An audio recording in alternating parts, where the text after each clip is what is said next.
inventing these numbers. The fact of a Muslim majority left those who wished to carve an Armenian state out of eastern Anatolia with two choices.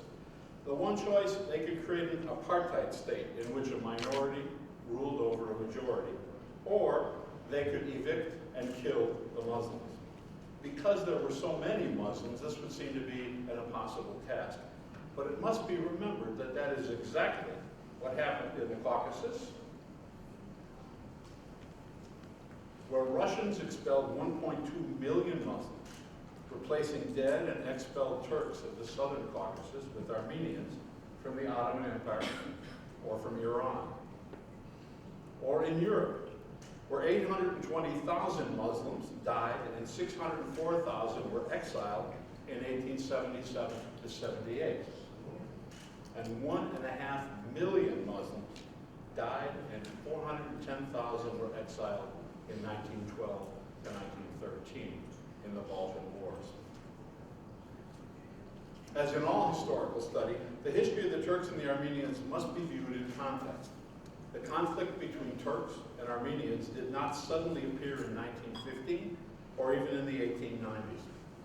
The awful events of World War I were the culmination of a historical process that began more than 100 years before World War I.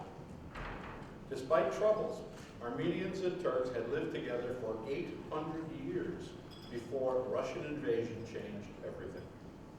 Conflict between Turks and Armenians began when Russians first invaded the southern Caucasus, then invaded eastern Anatolia. They expelled Turks and other Muslims, giving their homes and lands to Armenians. Armenians saw the Russians as their benefactors. In the wars of the 1790s, the Crimean War, the War of 1877-78, and the Russian Revolution of 1905, Armenians fought on the side of the Russians. Muslims fought against them and lost.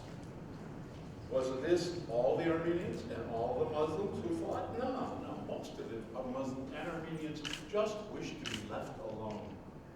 But the march of events did not allow them that. Into an already dangerous situation came the Armenian nationalist revolutionaries.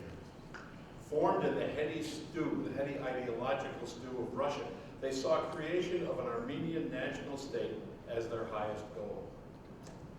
This was the same time, the same situation held by other nationalist revolutionaries of their time. Most nationalist revolutionaries, however,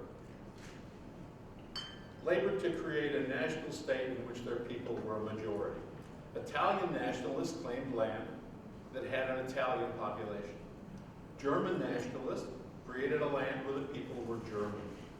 In all the regions claimed by the Armenian nationalists, they were a slight majority only in the Yerevan province, and they only became a majority in Yerevan because the Turkish population had been expelled in 1827. The land the Armenians claimed was inhabited by others.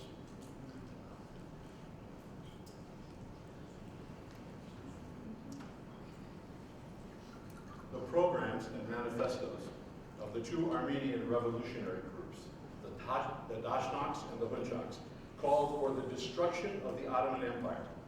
They announced what they call a people's war against the Turks. Violence against Ottoman soldiers and officials and Armenians who opposed them was openly declared to be necessary and desirable. As the rebels put their plans into action, conflict was inevitable. In the 1890s, Hunchak rebels attacked all over eastern Anatolia. Major rebellions broke out in Sasum, Zeytun, and Van, with deaths on all sides. Gunmen attacked Muslims in markets and mosques all over eastern Anatolia. The Hunchak program was callous. They knew that Muslims would retaliate against Armenians, often innocent Armenians. Those Armenians were sacrificed by the Hunchaks. The rebels knew that European newspapers would report only the deaths of Armenians, not the deaths of Muslims, even though those deaths had led to retaliation. And that is indeed what happened, but the Hunchak plan failed because the Europeans refused to cooperate. Each European power was afraid that the other would benefit by destroying the Ottoman Empire, and so they did nothing. The Ottomans put down the rebellions, but all knew the intentions of the rebels. All knew that more revolt would come, and attacks indeed continued after the Hunchak failure, but there was a difference. The Armenian revolt was now in the more competent hands of the Diduknow party. The Diduknow rebels concentrated primarily on preparing for a larger revolt that would come when the Ottomans were at war. Weapons were smuggled in from Russia in great numbers, as you can see from the smuggling routes on the map. Then they were hidden in farms, city basements, churches, and monasteries. Although they underestimated the scope of the problem, the Ottomans had long known that Armenian rebels had stored weapons in preparation for revolt. Authorities, however, had not been able to effectively search out the weapons caches. Europeans were a constant threat to the existence of the Ottoman Empire. They would not have tolerated mass searches of Armenian homes, shops, churches, and monasteries. The searches would have been portrayed as persecution of Armenians. European newspapers and politicians would have called for action against the Ottomans. Therefore, the Ottomans could do little. They could only act when the facts were obvious to even the Europeans, such as in Van in 1908, when a Diduknow informer led police to Diduknow caches of 2,000 weapons, 5,000 dynamite bombs, and hundreds of thousands of cartridges. But the main weapons of the Armenian nationalist rebels, both Hunchaks and Diduknows, were terrorism and murder. An attempt was made on the lives of both the Sultan and the Armenian Patriarch. They assassinated Ottoman officials and innocent Turks. Armenians who opposed them were killed or intimidated.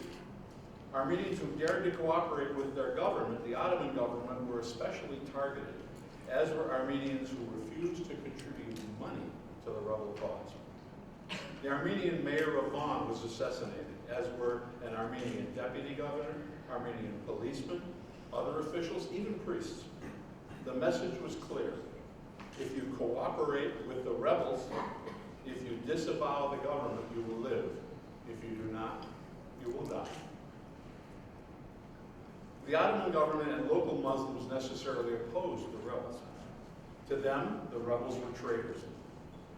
But the Ottomans had to worry about more than just the survival of their form of government. Whenever land was lost by the Ottomans, Muslims, primarily Turks, were killed or exiled from their homes. Already before World War I began, more than 2 million Muslims had died, and more than 2.5 million had been forced from their lands. Many more were to follow. The Ottomans were defending not only a state, but a whole people from destruction. As World War I approached, Eastern Anatolia was divided into two camps, Muslims and Armenians. One side was loyal to the government, one to the Russians. British consuls reported that the majority of Armenians expected the Russians to win an upcoming war, and thus sided with the Russians. What else could be expected? The Ottomans had lost in the Balkan Wars, defeated by Greece, Bulgaria, and Serbia, and it could only be expected that the Ottoman Empire would soon be destroyed by an even more powerful foe, Russia. Loyal primarily to their own community, and increasingly under the sway of the revolutionaries, Armenians naturally chose the Russian side, the side they expected to win. Find my water.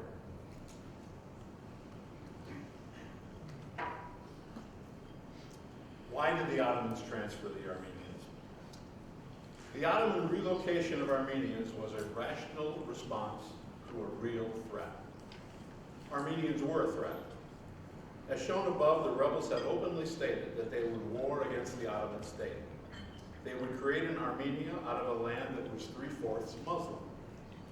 The Muslims would always oppose such a minority-ruled state. For the nationalist revolutionaries, the only solution was to remove the Muslims. Yeah.